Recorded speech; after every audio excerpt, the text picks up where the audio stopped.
What was it that got you into the actual art of spoken word? Not just poetry, but spoken word specifically. Eventbrite.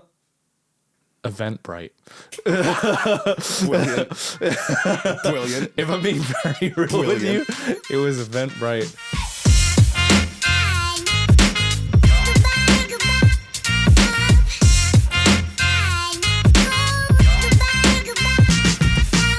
Hello and welcome to the Process Podcast. I bring people on here to talk about bullshit things. This is what we do. This is the closest we're going to get into a kind of rehearsed intro thing. I keep making the joke about not having a rehearsed intro thing, which is now the rehearsed intro thing.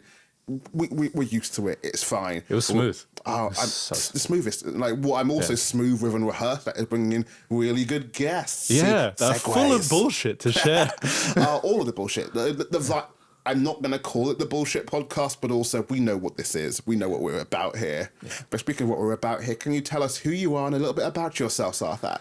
Yeah, sure. So, name is Sarthak Mukherji. A little bit about myself. I am a baby on the poetry scene, but I've been having fun on the poetry scene. I've been doing all kinds of stuff here and there. I've been going to some slams, winning some slams, going to some open mics, performing on those open mics, and some people like it, some people don't, and now I'm here. Yay! Nicely done. Nice intro now. And what I would like to ask all of my guests on here, which is often the same answer, but the question is, how did we first meet? Well, actually, we met at Homebrew Poetry for the first time, which was a night run by Laurie Eves near where I used to live, near Bounds Green. And I remember seeing, I think you were maybe the second feature I'd seen, and I was like, oh shit, this is like hardcore poetry type shit. And I was like, oh damn, I'm getting this guy's book. And I got your books. And yeah, and then I saw you again like months later. But yeah, that's how I met you. No, I'm very thankful in that one, isn't it? Not just like, one, yay, thankful you like me, but also B, thankful that in a lot of times when I've asked that story of how did I meet someone, it's either A, Tyron was a bitch and was judging me before I met them kind of thing. Because I have a judgy I don't vibe. know that. That might have been the case. I mean, I haven't. But like, or B, I think the other one is B, a thing of like, how did we first meet? And it's like, I think it's A. And it's like, oh, we met a couple years before that, or a couple months before that. And it's like, I didn't realise we met before that, and I've got it wrong. That's me. Yeah, this is a advantage of being a baby on the poetry scene. Everything is recent, so I can roughly remember it. Well, even with you being a baby on the poetry scene, we're still going to do a timelines section now. So we're going to go into my section called Timelines. That's how namings and things work, kind of. Yeah.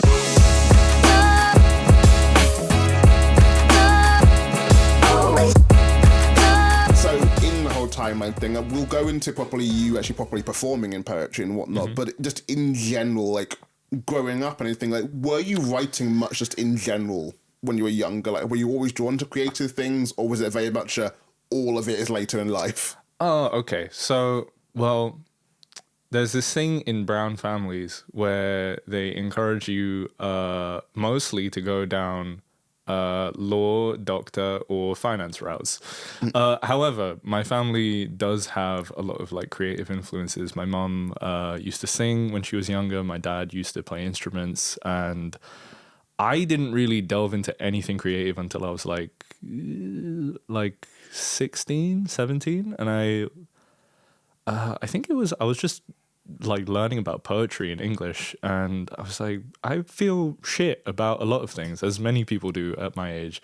Let me write some of this down. And I kept it for myself for a while until I showed my teacher at the time, Miss Sweetman, shout out Miss Sweetman, who was just a very sweet person, just so encouraging. And she said, oh, you should like try and send this to like a competition or something. And I think I sent it to a young writers competition. And that was the first poem I ever got published. And I kept writing until I was like around 18.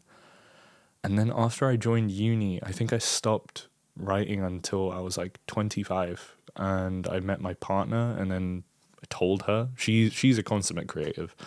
And she said, you need to start doing this again. You need to start doing this again. I started with little bits here and there. I didn't really know about the poetry scene, so I didn't go to any. But yeah, I eventually went to like my first poetry night, and that kind of brings us to here. That was the middle. Or like in your kind of break from writing, kind of were you still engaging with creative things? Like were you like going to other like maybe not poetry events, but were you going to like seeing theatre shows or music things and whatnot, or was it fully like I am studying and working now and this is all my life is? Yeah, I did play puck in my first year drama society play, so that was nice. It was a nice little like remix of the old Midsummer Night's Dream. Yeah, I was playing like this weird like kind of chavvy puck, and it's so cringy thinking back to it, but I think I fucking smashed that one. I was like but So there was an acting part of you that we can yeah, there's some part of me that's acting. You know, code switching is very very much a transferable skill, so yeah, it's good in that sense. But yeah, other than that and creatively, I didn't really do that much. I kind of tuned out of it. I've always loved creative stuff, but I never thought I had anything to contribute to it. and like now obviously you are now as doing this poetry stuff, so like what are you doing with poetry at the moment? Obviously like you were starting to go to open mic, like is it just like go to open mic, like get the lay of the land kind of thing? Where would you say you are with stuff at the moment? Right now, I mean, it is just that the poetry scene is just exploding across London. So there's like every couple months there's a new night that's springing up. So what I've been doing is just trying to go to lots and lots of different nights, like kind of catch, because so many of them have a different vibe. Like process is different to story time is different to off the chest, and so on and so forth. I went to one yesterday called The Hub, and they had a really nice theme about immigrants and immigrant experiences. Maureen Onwunali was headlining there, as well as an amazing poet called Takunda, who I've not met before. I love Takunda. Insane. Like I felt like my ancestors were calling me to go and protest something after I heard a set. But yeah, everything has a different vibe to it, and I've just been enjoying that and trying different things, and meeting people has just been lovely, present company included. Yeah, that's kind of what it's been. And like for you, like writing with some like topics, etc. Like, is that where would you say you like your topics? Because I'm assuming obviously like you talk about that being the sad stuff from growing up. Like, how has it changed from writing when you first started to writing now? Like topic wise, like has it expanded, or are you just approaching it from different ways, etc.? Well, when I was younger, there was definitely an edginess to it. I think there was like the darkness in my soul. But yeah, now it's still about the darkness in my soul, but I word it slightly less cringy. Yeah, I think as like experience and you grow with age, you realize there's like certain subtleties to certain emotions and experiences that you encounter. And I think I've enjoyed kind of taking circumstances and then dissecting them in a poem. Like something as simple as like making tea for someone, you can really break that down into what exactly it means to make this tea for them in the morning. And the kind of subtleties of that, I think, are what brings me a lot of joy in my writing, because it just makes me appreciate things in my own life more. Yeah. And like for you right now, like creatively, is it just doing poetry, or have you been tempted to do like other writing things? Like, are we doing short stories and stuff like that? Is acting coming back into, or is it literally just spoken word is the focus right now? That's what we're doing. Spoken word is the focus at the moment. I am tempted to try and do something a little bit more like performance based. Basically, I'm very interested in Bharatanatyam dancing, like traditional South Indian Bharatanatyam. And there's a art in Bharatanatyam. There are these things called mudras, which are different kinds of hand signs that you use in dances to denote different symbols for storytelling. And I want to do something with that, weaving it with poetry and some music, and kind of tell a story that is underpinned by a dance that kind of shows a subtext to wherever I'm doing through the mudras and the dancing. But this is down the line, and this is just like a weird little think tanky thing that I'm doing in my head at the moment. But well, speaking of down the line, the last part of this will be going into the future section. So like with that, like, yeah. Along with those performances, like, do you have like any goals, dreams, aspirations, whatever, spoken word wise, or is it still just like I'm still figuring this out, so there's nothing in play yet. I mean, I think it's always nice to have a goal to kind of direct someone's wandering. Like, I've been going to all of these different nights and experiencing them, and a lot of what I've been getting from that is seeing what other people write and what they do, and having that inspire me, and seeing other people's goals and achievements in that has also similarly inspired me to have my own goals rather than just wandering aimlessly. And some of that is kind of getting out the message on some of my other poems that I feel like speak a message that meant a lot to me. And I don't think that many people have that many truly individual experiences. If you've had an experience where you learn something, most likely someone will relate to it and has gone through a similar struggle to you. Might not be the exact one, but similar.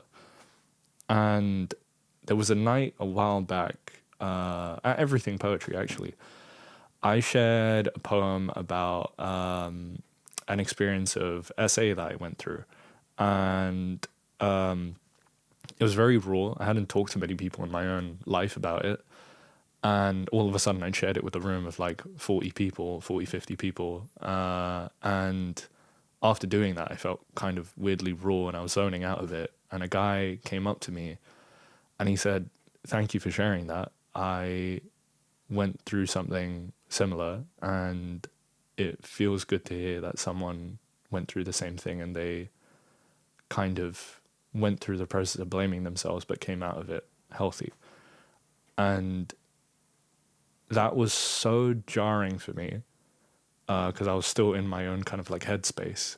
And I just all of a sudden felt like if I can help anyone feel a bit less alone in the moments that I've felt incredibly alone myself, that is job done for me. So that's all I really want to achieve, if I'm being real. No, that's a perfect thing to want to achieve. That's a good, noble thing to want to do. Yeah, and to kind of connect to that poem in that form at that time, I performed it at One Night Slam as well, and I was very like proud of that poem, and it meant a lot to me. And I got some of the best advice I've ever received in my life, which was I asked Elle Dillon Reams, who was judging that night. She was the feature that night as well. I asked her how I could improve on that poem because the score she gave me, it was really good, but there was obviously room for improvement. And she said, "Sarthak, the poem is gorgeous. It's very visceral, very, very, very visceral. And you took the audience to a very dark place. And if I'm being honest with you, you never took the audience out of it." And she said, "Considering the fact that you are healthy and strong now and you're doing better, maybe it's a good idea to show the audience how you got there." And it's informed the way I've written everything since. Because sometimes it's not just about ruminating in that darkness, it's about showing people that, hey, you'll make it out. And there's a time and place for it, but yeah, that journey is a very important thing. Yeah. So, yeah. No, that's something you want to bring to other people. That's a really noble and good thing to kind of want to do that. And I think as well, in the bullshit podcast that we're doing, it's a wonderful message to have and like put out into the world. I got a bunch of bullshitty poems as well. I got a poem called I've got a poem called "Dogs Don't Wear Clothes," and it's just about leaving me alone to just be the little freak I am. So I do all kinds of shit. It's when you look into putting out a book, etc. If you can justify putting those two poems next to each other in the book, that'll be the challenge. That's the art, though. That's the art of it. Yeah. Well, that's a good thing for the whole timeline section. But now we're going to go into our section called "Let's Talk About."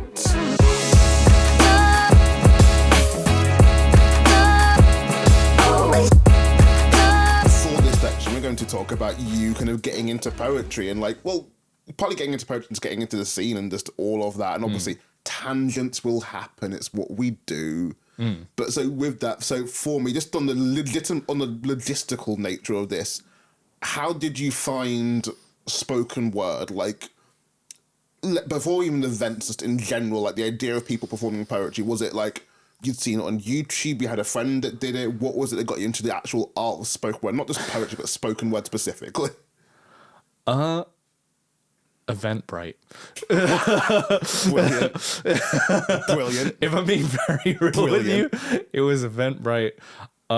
This was back in 2022, 2023. I saw on Eventbrite that there was something called a poetry slam, which I'd never heard of in my life. But I was like, it said there's an open mic sign up and you can try it. I was like, okay, let's give it a go. And it was this thing called Hammer and Tongue, and it was in Soho or something, some Shoreditch maybe. Yeah, Hackney Hammer and Tongue.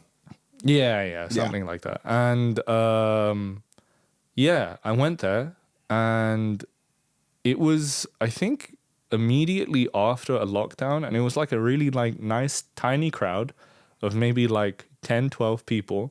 It was very chill. I did my poem. It was a nice little diaspora poem about mangoes, because that's where I was.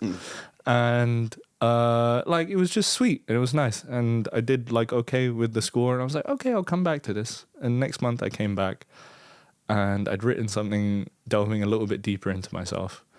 And I had no consideration for like timings and stuff, and I still don't.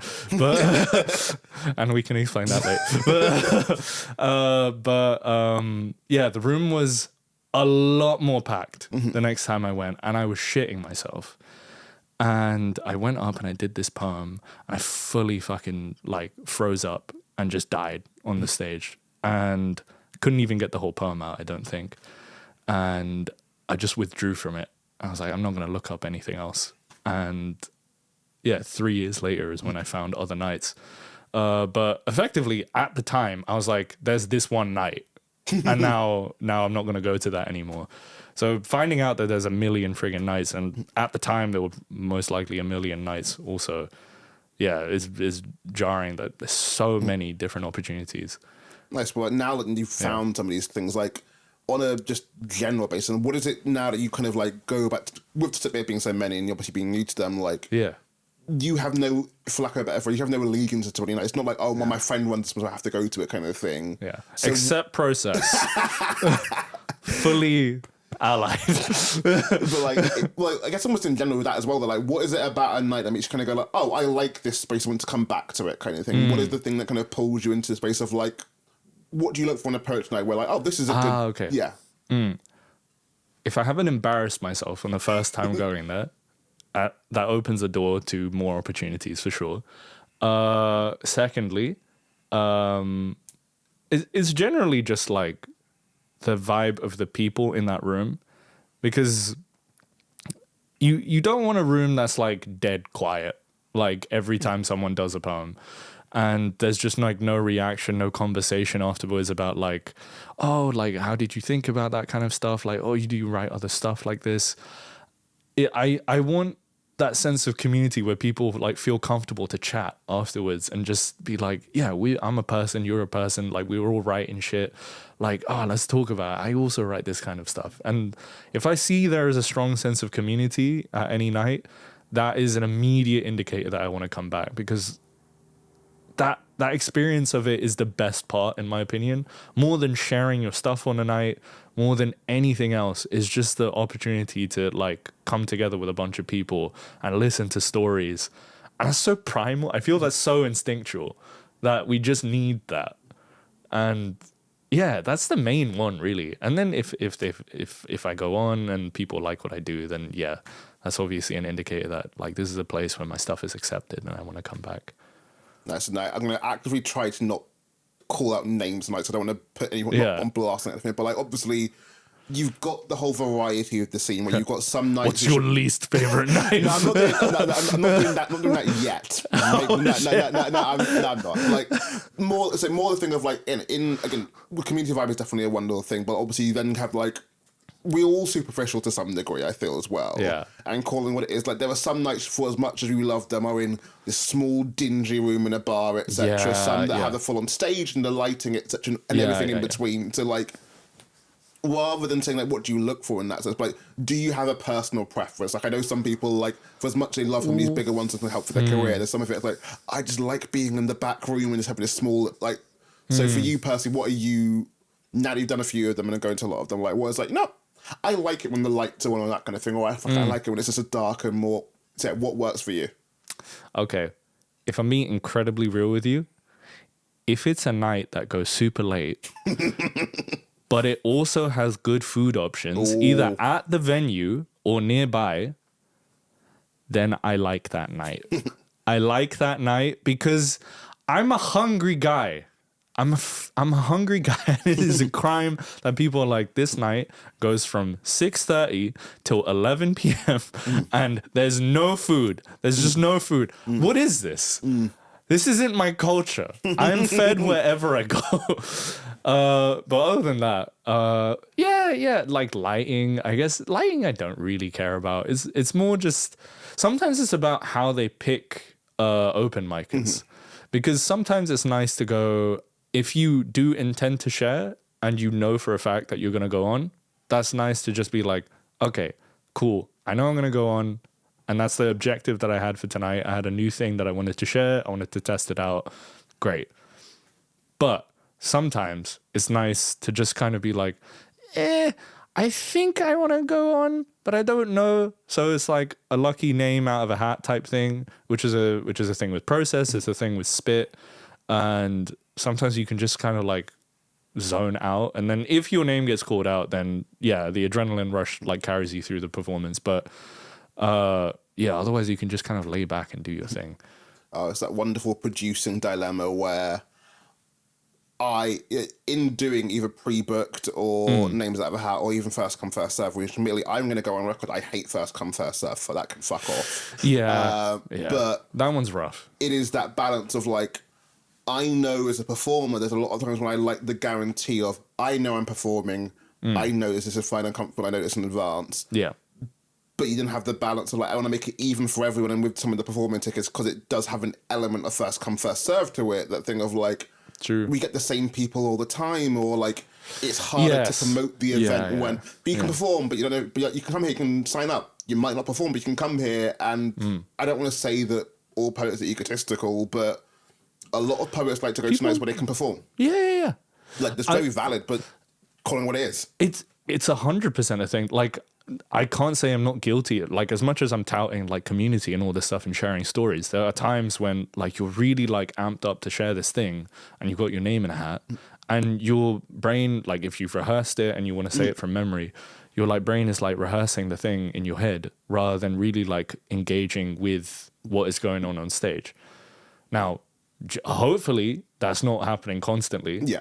But it does happen, obviously, because we're just human. And in the same thing as well of like when trying to figure out like which nights to go to, etc. during a week, especially when you don't have too much of a preference over like the space of it. It's a thing of then like, well, this night I'm guaranteed to perform. Yep. This night is names out of a hat and it's luck. I want to perform. I'm guaranteed to kind of thing, and it is. Exactly. But it's the thing of like, but it's fairer to do with names that it's a balance. It is fairer. It is just fairer. Because frankly speaking, like, especially with like first come, first serve, I'm against that because sometimes people just struggle to get there like on time. Like you've got work commitments, you've got all kinds of other things. Life is fucking busy and maybe you can't make it to the door at like fucking 6:30 when other people are like waiting in line to get a spot. So... Like, when I was working full time, it was a thing of like I worked in London Bridge till 6 o'clock. Yeah. And there were some nights, well, because sign up starts at 6:30. It's like I physically cannot get there early enough to do that. And not that the only reason I want to go to night is to perform, but if I'm going to have absolutely no chance any time, I am even less likely to go. And like, I want to be that person that can kind of say, I like to go to poetry night to just enjoy a poetry night for stuff. It doesn't matter about me performing. Yeah. Having no chance to perform at all, that was also a bit like that's almost too much in the opposite direction. Yeah. Especially when it's not a feature night, if you will. Yeah, exactly. It's a whole balance, but like on the balance of things, obviously now you've done a few of them. Poetry slams versus open mics. What are your thoughts and feelings on them so far? So at the beginning, I was super into the poetry slam like format. I'm not gonna knock them too hard because I'm literally featuring at your one next month. I talk a lot of shit about slams, even though I won a slam and have bought the slam win. Slams is shitting in the best possible way. And no, I'm not saying they're shit because, frankly speaking, I don't want to diminish people's achievements because if you won a slam and people like keep telling you that like they're shit, I feel bad. And frankly speaking, like you worked for that and you got it. Sure. But the thing is, slams have a very, very tight format. And it's 3 minutes, and then there's like a point system, and then there's like the audience aspect of it. But that is the game of it. Yes. And writing 4 slams for me is very stressful because I'm taking into consideration all these things, and I'm just anxious in general. So like having to consider like, oh, this night has this kind of crowd, so I want to try and write for this kind of thing. And I've been making an active effort to try and strip back, taking into consideration who is going to be reading this or hearing it, so that I can just write for me and write the message that I want to put out and then see how people like it. So in terms of performance, I think I prefer open mic. However, the gamification of poetry in slams is great because I like gamifying anything really. Like, it is that thing of like, I know it's a gimmicky thing, and like, not that I wouldn't bring friends to process, I clearly have, but like, there is something about the ease, for example, of if I've got a neutral person who's not that much of a fan of poetry, it is easier in some ways to bring them to a slam than it is to bring them to an open mic night. Oh, you think so? In as much as like, I think one of the things as well is more that thing of like, in a slam, because of the nature of a slam and people wanting to gamify and win, people are, for lack of a better phrase, bringing their A game. That's true. Open mic night is so varied that I don't, without, again, not calling any names, that kind of thing, but like, I go to lots of open mic nights and like, there are definitely some poets in the poets that get pulled out of the hat. It's like, I don't like you. I don't. Like, it's just, I mean, it's real. Yeah, you can't like it. Yeah. But it is the thing, like, I can't like it, but also I've had some wild takes at some open mic nights where they just like open with some like weird or they just say like something that's supposed to be smooth, but it's like hella misogynistic. Like, I'm just like, bro, did you like, you're like semi-hitting on all of us here, like as you do this poem. And like, I feel that happens more open mics than there's at slams kind of thing. It's like, it's a bit like, cool, you get to an open mic night, it's like, someone's doing something that's completely weird, cool. Yeah. And so if you brought your friends, like, here's poetry, and that's the first thing they see, it's like, the fuck is this shit? Whereas if they come to a slam, generally speaking, because people are bringing out, here is the poem that I've tried and I want to win with it. Oh, this is true. The good poem that's often worked a lot of time, there's a bit more of a, okay, this is fun. Yeah. That's my only thing with that side of it in slams. Yeah, that's very true. Yeah, that is true. Like, everyone does generally bring like absolute best material to a slam, unless you're me and like you literally just try out some random thing that you wrote last Thursday, and just because, frankly speaking, I feel like if I do the same poem and like every single time, and I call that like that's my slam set. Oh no, God, yeah. Yeah, I don't want to do that either because then it's a bit stale. Yeah. No, for sure. Like, definitely good to have some variety for this stuff, and like ultimately as well, like the more you do slams and the gamifying, also the gamifying is pointless because the audience changes each time, the judges change each time, so there's no one way of doing it, kind of thing. There's always some, like, a couple slams I've been to. There's like one judge that hates the shit out of everyone. They're just like, nah, 6. Like, everyone else is like giving like solid 8s, and frankly speaking, again, me being a people pleaser, I'm like, how do I break you? What do you want from me? It's that mix of everything that, but also I think my fun, especially because I'm producing and hosting more slams than I am judging them now, when the judges start off with an 8, and not that they shouldn't do, they start off with 8, and it's like, you've left yourself very little wiggle room to go kind of thing.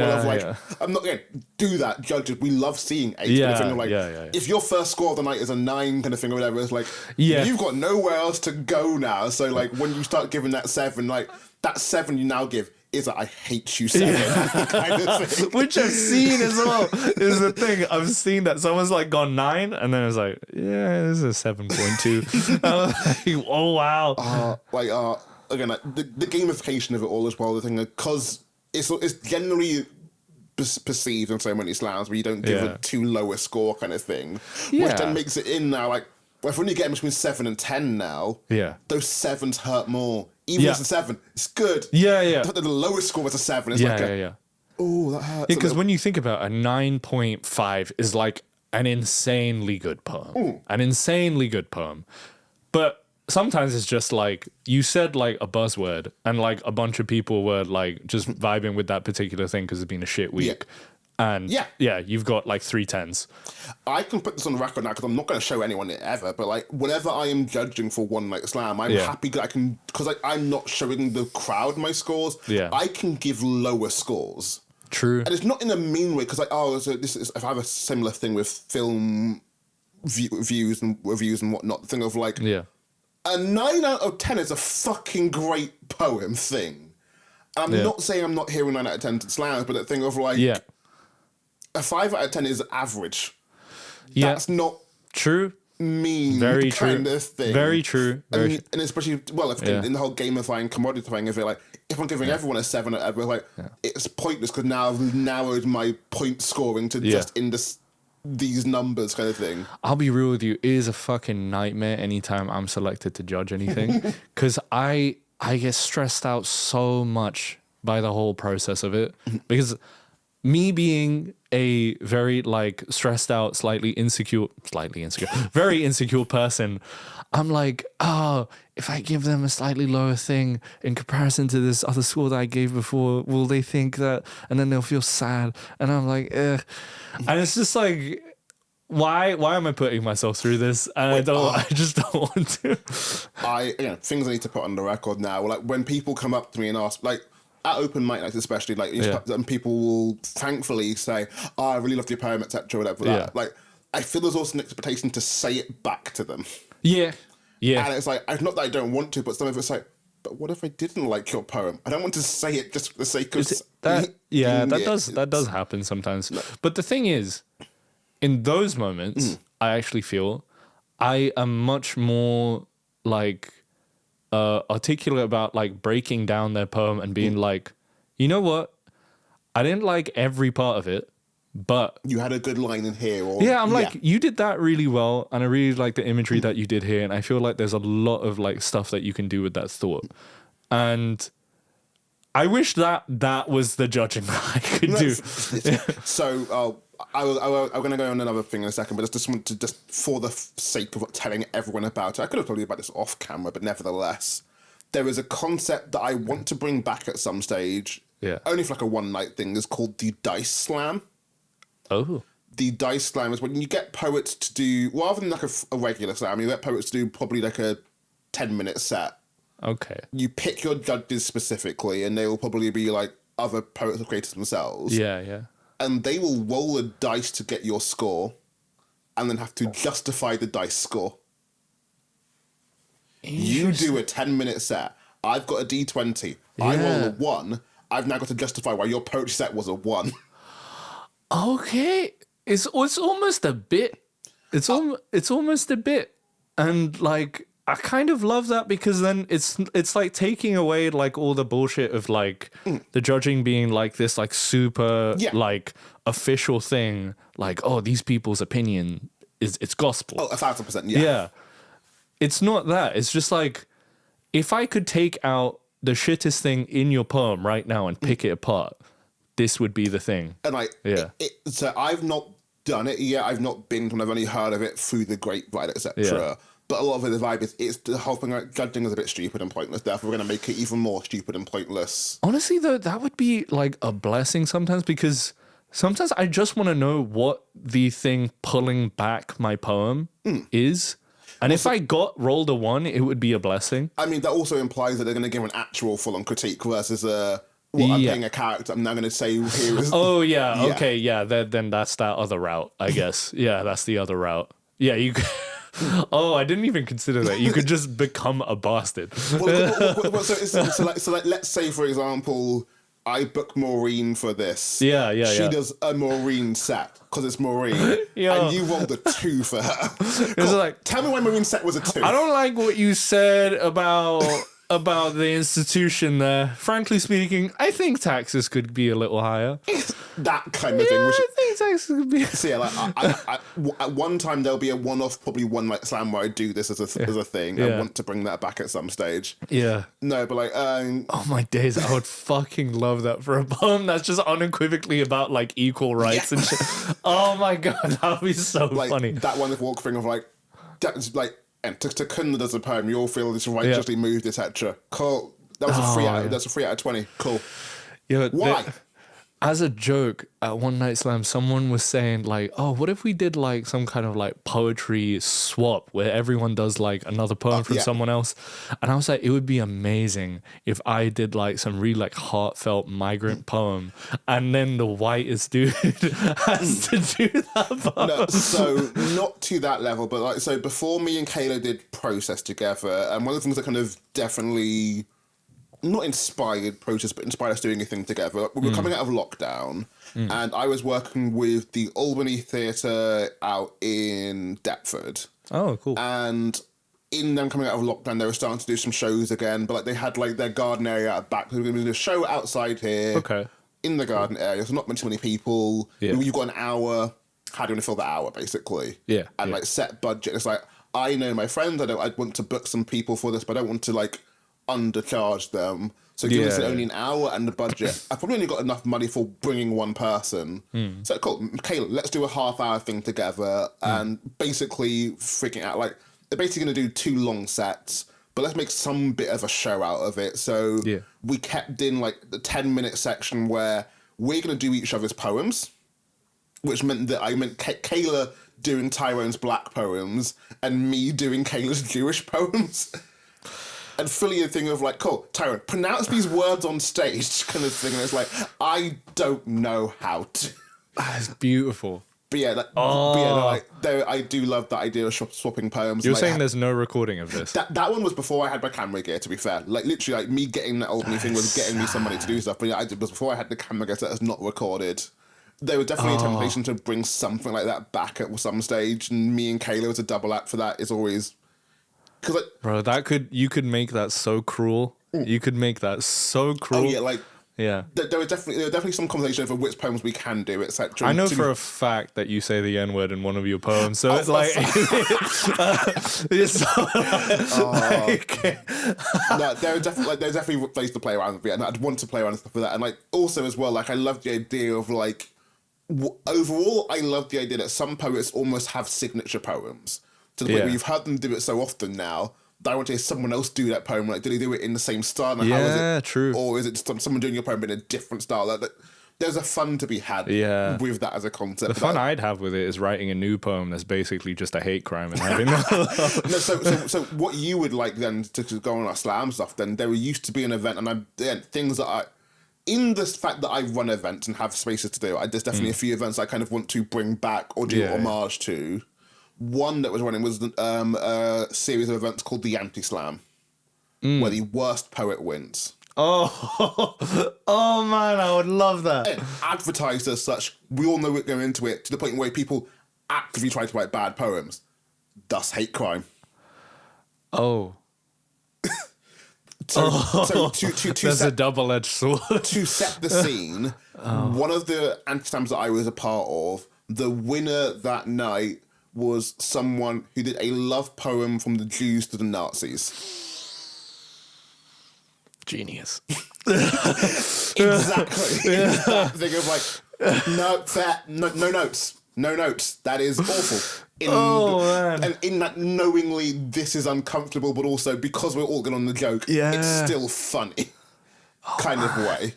My brain is already like turning gears for this kind of thing. Like if you do this, I'm so game. No, it's one of the things, and like you get people playing characters for it, because again, part of it's like when I did it as a really, really bad rapper. So I first did it in Edinburgh when I was 4 Chainz, because we saw 2 Chainz, had to do more than that. Of course. And then when I did it the second time, I was the artist formerly known as Four Kings the Ruler, hashtag Black Liquor. Black liquor.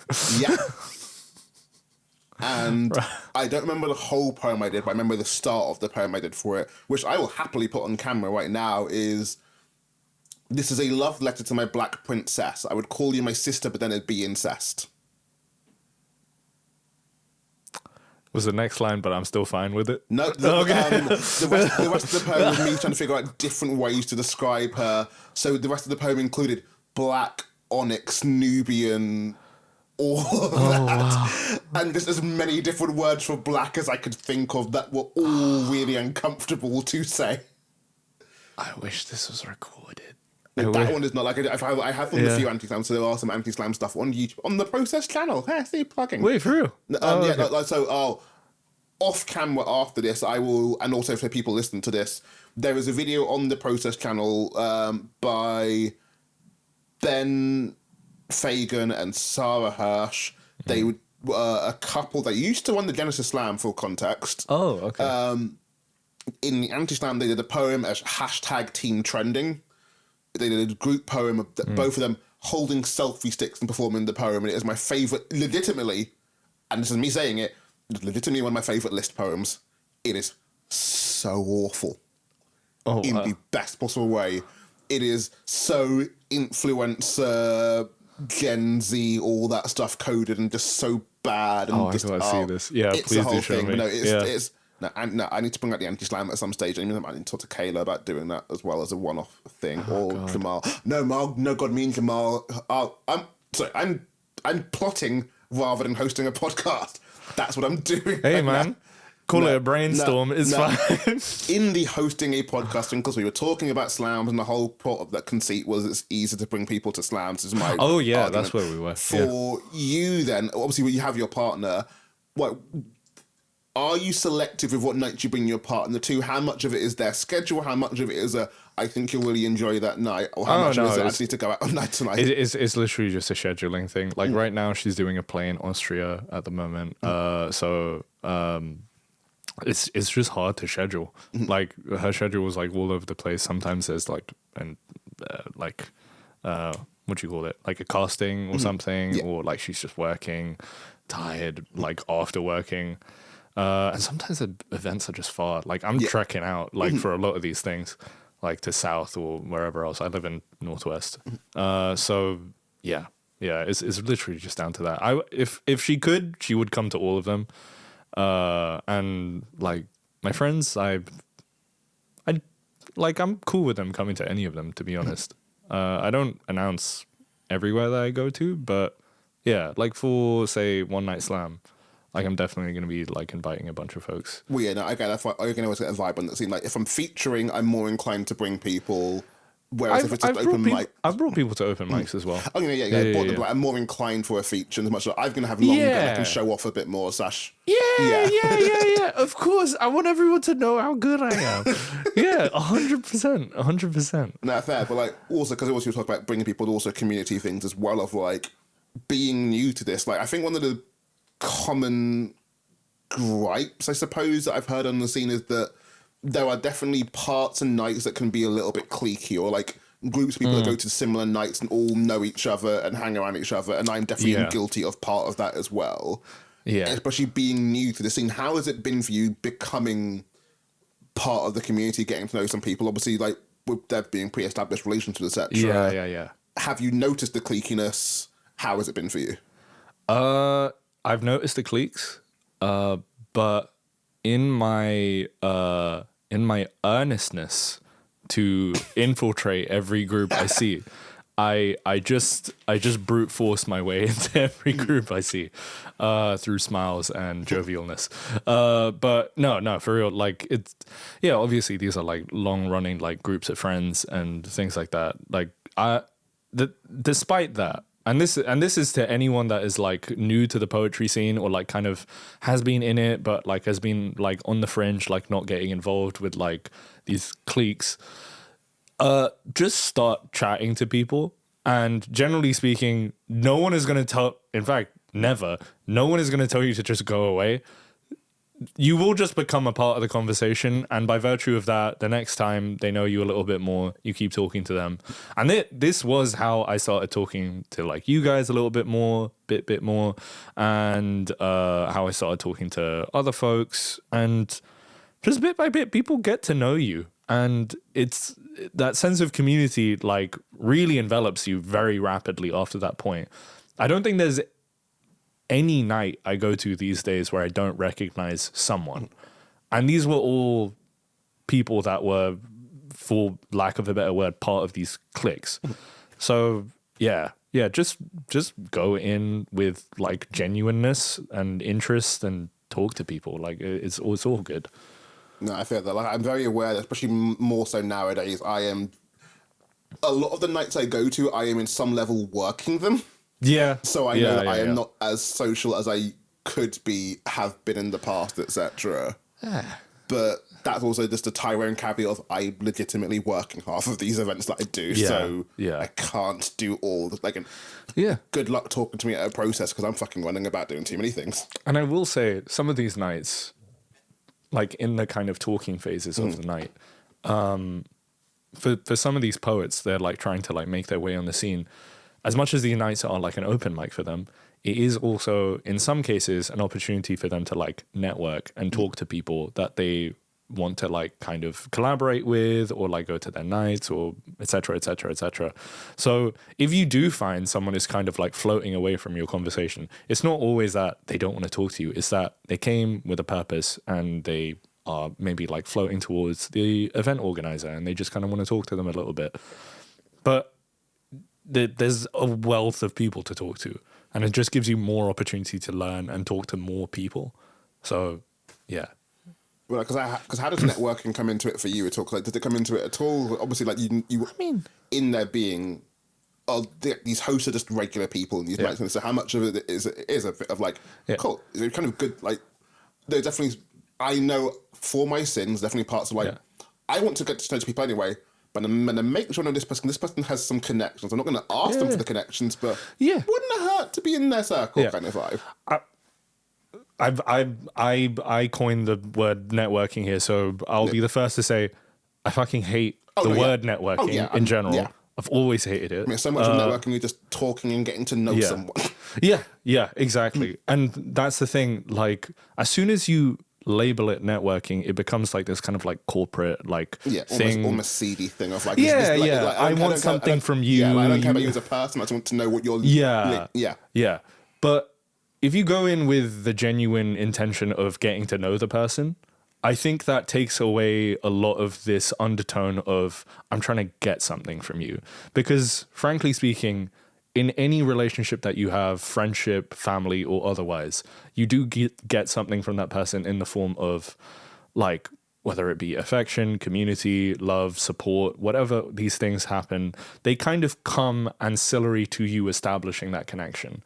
So I think first and foremost, get to know people, and if you vibe with them, then get to know them more. They will become your friends. They will become acquaintances first and then friends, and then you just keep seeing them. And the thing is, at all these poetry nights, especially when you see these people perform, they've got their heart like just bleeding in their hands for you to look at.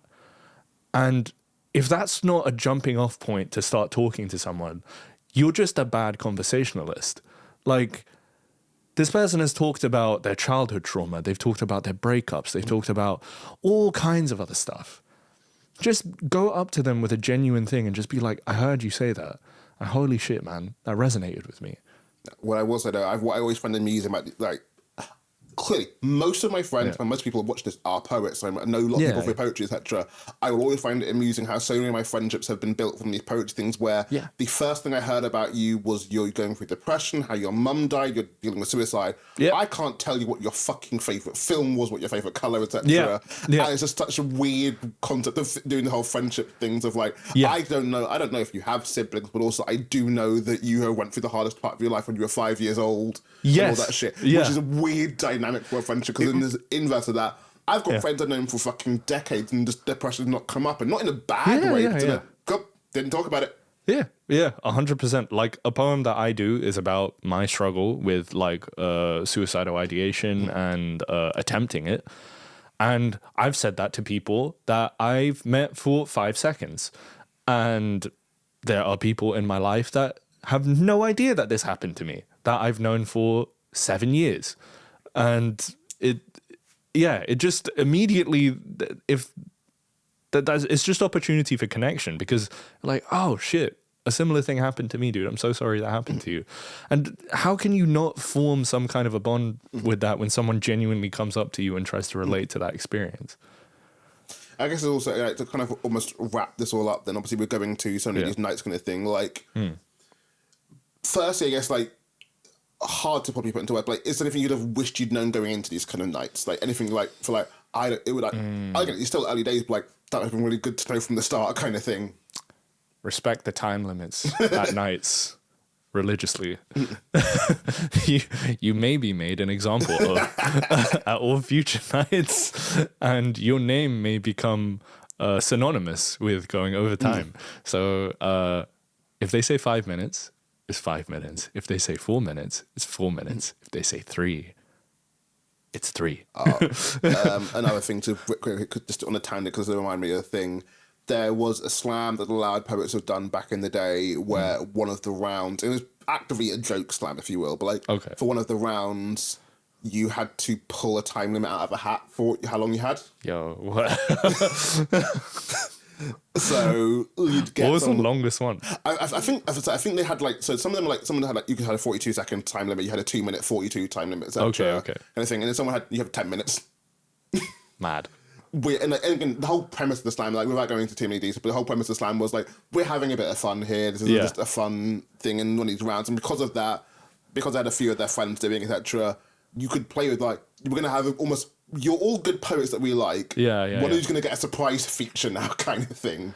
What would be amazing is if you're not prepared for 10 minutes, but you lose points if you don't fill that full 10 minutes. Oh, yeah. It's a whole, one of my, very, very random tangent here. One of my favourite random tangents. I'm a big Taskmaster fan. Love the show. Oh, yeah. Love that. And one of my favourite just really bossing a Taskmaster task thing was, I can't remember exactly the time, but there was a task where like, it was like leave the caravan in, I think it was 20 minutes or something like that.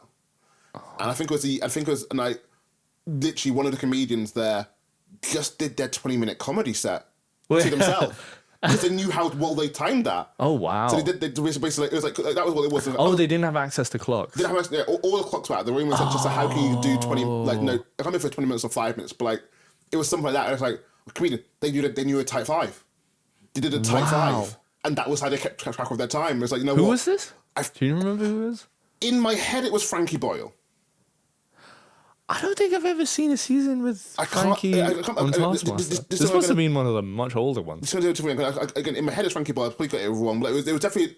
So I'm not going to put on record who the comedian was. Yeah. But there was a thing where it was just a comedian who just did their type 5 basically to keep track of time, and it's like that's kind of one of the most baller low key things I've seen. That's like a self confidence, just like I know my shit. Yeah. And I was like, you know what, fair enough. That's fucking solid. But yes, I do. Timing is a very important thing. And with the mentioning of timing, we're going to end this section as and go to our time. And I intended that. This is now time for the final section of the podcast.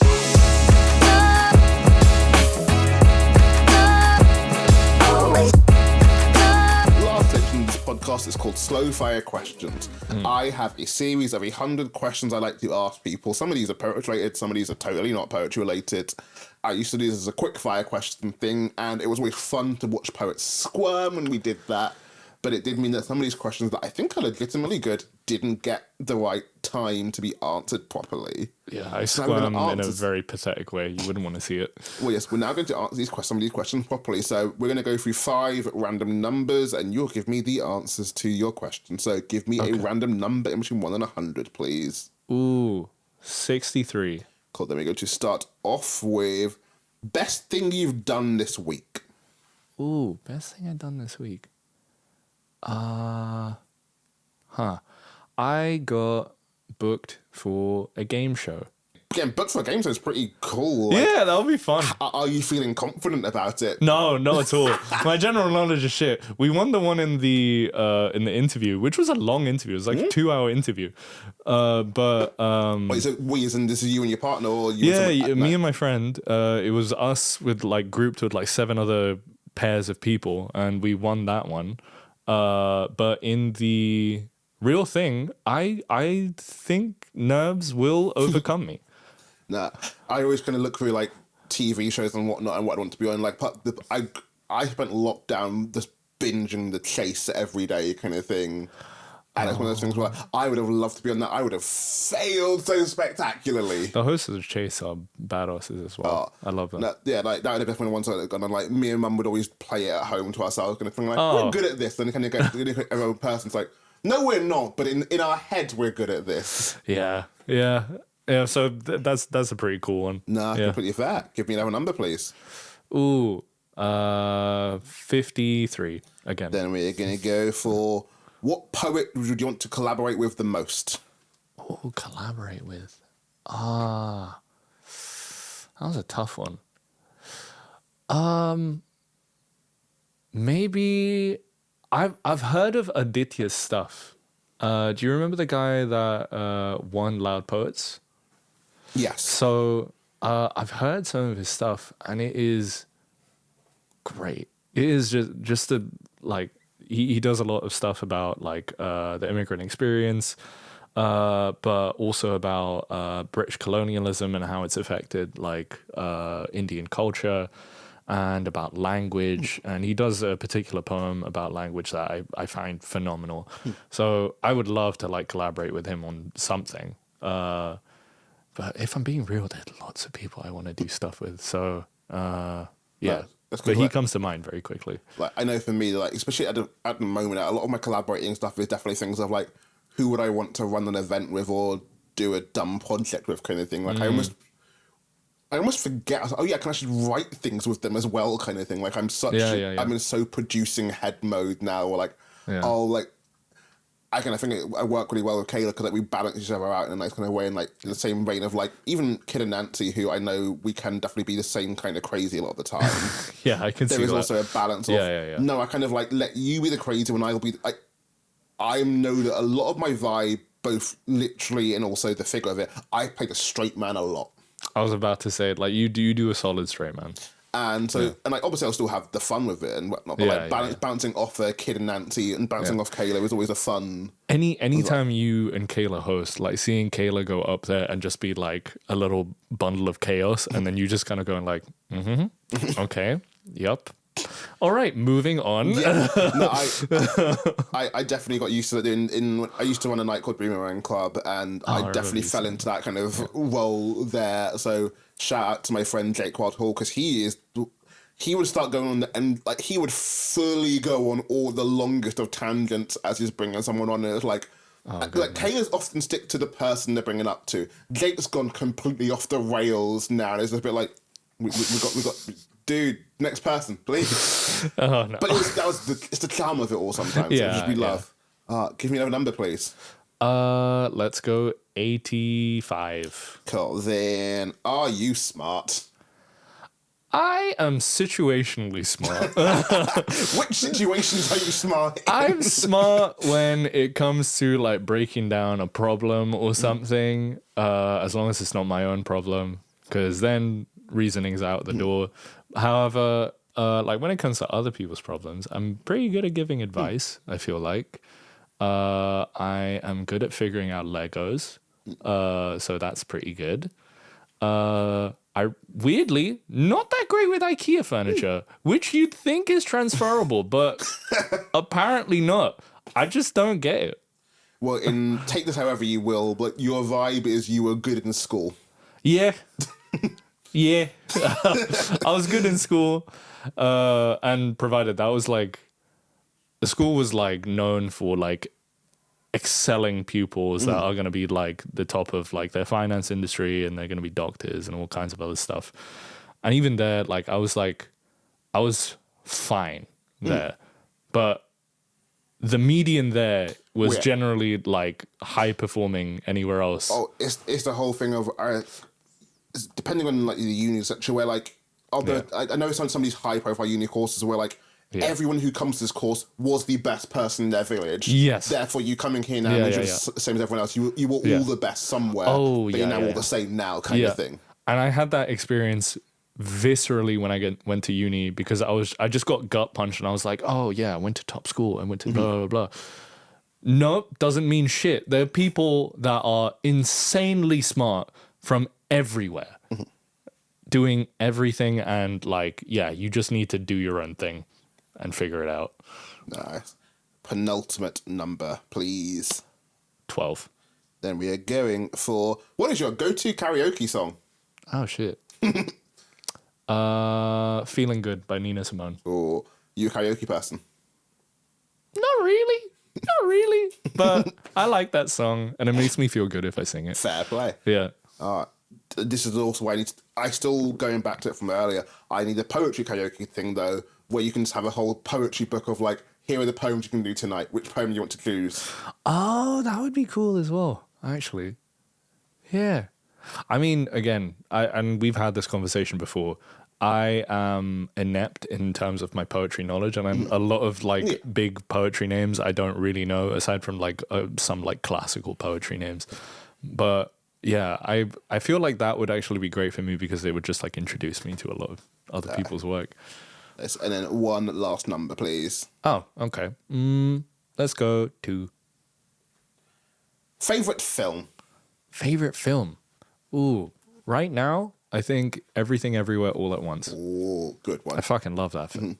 Yeah. I think I ended up watching it 3 times in cinemas, which it's average for me. Yeah. That movie's special to me for a lot of different reasons. But yeah, it resonated me like crazy. Also, just the chaos of it. I fucking loved it. You much of a film person? Yeah, love films. I wouldn't say like I'm an aficionado, but at the same time, I do love like a good like breakdown of a film. Yeah. We're not officially one of my questions, but always one of the things I'm always curious about, especially with poets, of like, I do feel at times, given how the arts world tends to be, a lot of people in the arts world, especially poets, are created like all these underground or hipster independent things, etc. How are you with like the mainstream of culture and keeping in touch with that? I'm chronically online, mate. I'm aware of the mainstream, the side stream, all the streams. I'm aware of them all. Yeah, so yeah, if you're in the mainstream, like you're enjoying shit, enjoy it. Like as long as it's not like touting like some horrible fucking message, then do whatever the fuck you want. I hate like the elitism of being like, if you like mainstream this, then you're not really an appreciator of art. No, I had a friend. I have a friend, Daisy. Bless her. There was definitely the longest time where she like her thing was like, I can name 2 Taylor Swift songs. Like that was it. And the thing of like, I'm not saying you must be the big Taylor Swift fan, but like, how have you just not heard more, kind of thing? I can't name that. If you played them for me, I would recognize them for fucking sure. Yeah, absolutely.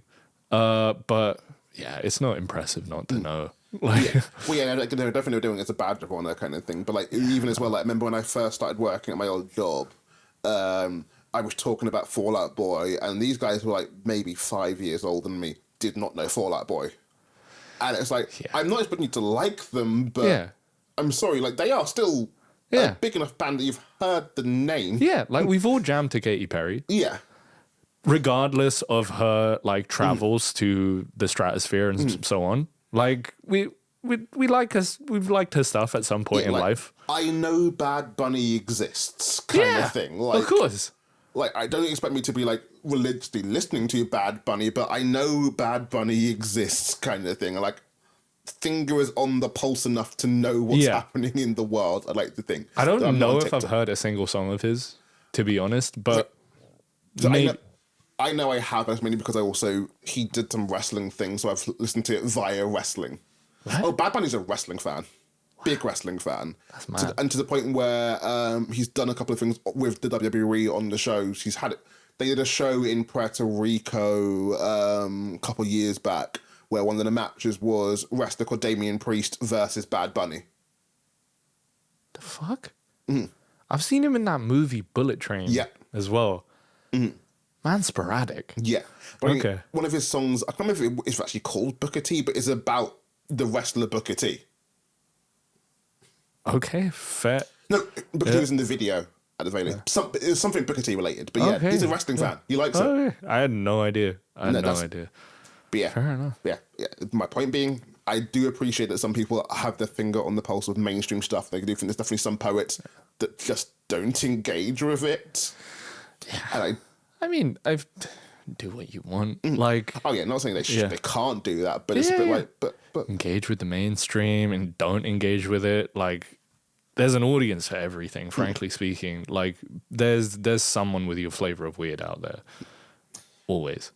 Wes, well, thank you for joining me on the podcast today. Thank you. If you want anyone to find you, your camera was here. Tell people where they can find you. Yeah. You can find me at Sarthak Says on Instagram or on TikTok. That is spelled Sarthak Says. And yeah, I post stuff there when I can. Don't chase me for it. Yeah. Nice. I am always been Tyrone Lewis. This has been the Process Podcast. I don't need to kind of do plugs through it because if you're watching this or hearing this, you kind of know about Process to begin with. So it's pointless to kind of promote the thing on the thing. But glad you've got here and got to this point. But if you've got to this point, you also know how I'm going to end, because I end this the same way I end everything. So I love you all. Now fuck off. Fuck off. Goodbye.